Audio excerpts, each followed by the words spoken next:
आत्मीय बंधुगण, जय श्री कृष्ण। गीता गंगोदकं पीत्वा पुनर्जन्म न विद्यते। आत्मीय बंधु भगनी, नित्य गीता स्वाध्याय के द्वारा हम अपने जीवन का विकास करने के लिए प्रयासरत रहें। मनुष्य जीवन दुर्लभ है,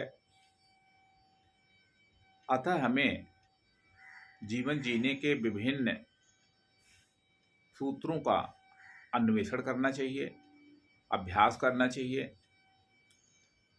उस क्रम में आज हम श्रीमद् भगवत गीता के 12वें अध्याय, जिसका नाम भक्ति योग है, उसके एक बड़े महत्वपूर्ण श्लोक का पाठ कर रहे हैं, जो कि चौथा श्लोक है और वह इस प्रकार से है।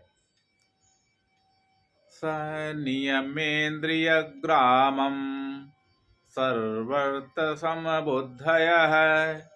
ते प्राप्नुवन्ति मामेव सर्वभूतहिते रताः। भगवान श्री कृष्ण कहते हैं, वे जो अपनी इंद्रियों को वश में रखते हैं, सर्वर्थ समान बुद्धि रखते हैं, सब में समान भाव रखते हैं और सर्वभूत हिते रहा, सभी प्राणियों के, सभी जीवों के हित में कार्यरत हैं, वे मुझको ही प्राप्त होते हैं। ऐसी महत्वपूर्ण बात भगवान ने कहा है। बंधुओं, इस श्लोक में जीवन विकास के 3 बड़े सूत्र सन्निहित हैं। पहला सूत्र है कि इंद्रियों को संयमित करना। दूसरा सूत्र है समबुद्धि की अवस्था में जीना। और तीसरा सूत्र है सभी लोगों के हित की बात सोचना। वास्तव में संसार में व्यवहार करते समय इन तीनों चीज़ों की जरूरत पड़ती है। जीवन का आधार देखा जाए तो इंद्रिय संयम ही है। अगर विद्यार्थी काल में, युवा काल में हम अपने बच्चों को इंद्रिय संयम के महत्व को बता सकें, तो देखेंगे कि उनकी पढ़ाई हो या उनका काम हो, उनके जीवन का विकास हो, कोई भी रुकावट आ ही नहीं सकती है। यानी देखने में, सुनने में, स्वाद लेने में, स्पर्श में जो हमारी ये इंद्रियां हैं, ये बड़ी महत्वपूर्ण है, इनका संयम होना चाहिए। महात्मा गांधी के 3 बंदरों की कथा बड़ी प्रचलित है। 3 बंदर, एक आंखें बंद किए हुए है, एक मुंह बंद किए हुए है और एक कान बंद किए हुए है। ये 3 इंद्रियां ऐसी हैं, यदि इन पर संयम किया जा सके तो चाहे आईएएस की तैयारी हो, चाहे कोई व्यवसाय हो, चाहे उद्योग हो, चाहे ज्ञान प्राप्ति हो, चाहे रिसर्च हो, हर क्षेत्र में हम प्रगति कर सकते हैं। इसी प्रकार से जब आदमी युवा बनता है, युवा काल आता है, तो उसको किस चीज़ की जरूरत पड़ती है? तो अगर वो समबुद्धि रह सके।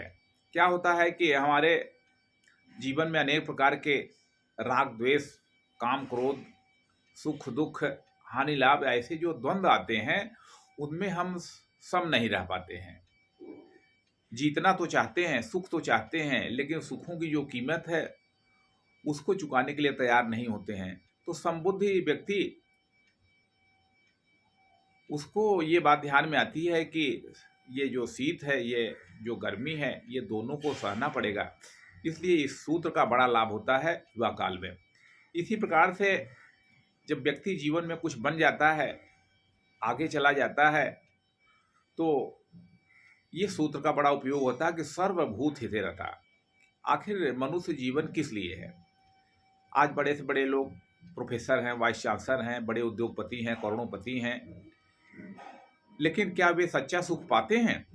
तो जब व्यक्ति सफल हो जाता है तो उसको ये विचार करना पड़ जाता है कि किस लिए जी रहे हैं, किसके लिए जी रहे हैं।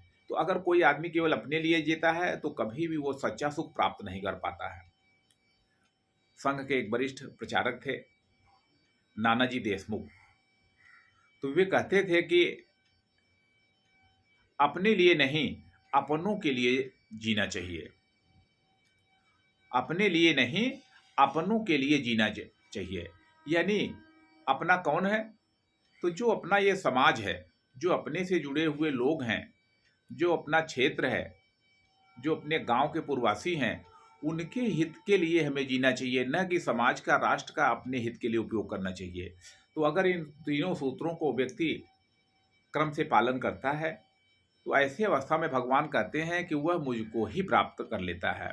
यानी जो परम सुख की प्राप्ति है, परम प्रसन्नता की प्राप्ति है, वह इस सूत्र के द्वारा प्राप्त हो सकती है। अतः हम सभी बंधुओं से आग्रह कर रहे हैं कि वे नित्य गीता स्वाध्याय के द्वारा जो गीता रत्न सागर है, उसमें से अनेक मोती हम लोगों को मिलते रहेंगे। किसी के मन में केवल इतनी सी बात आ जाए कि हमें अपने वाणी का संयम कर लेना है, हमें ऐसी चीज़ों को नहीं देखना है कि जिससे हमारा ध्यान भंग होता है, तो इतने से कितनी बड़ी सहायता आपको मिलेगी अपने जीवन के विकास के बारे में। उसी प्रकार से ऐसे हजारों सूत्र यहाँ पर बिखरे पड़े हुए हैं, तो सबको ये इन सूत्रों को याद कर लेना चाहिए। और ये सूत्र तो विशेष ही प्रसिद्ध है, सर्वभूत हिते रथा। वास्तव में संपूर्ण जीवन का उद्देश्य ही यही है, सर्वभूत हिते रथा।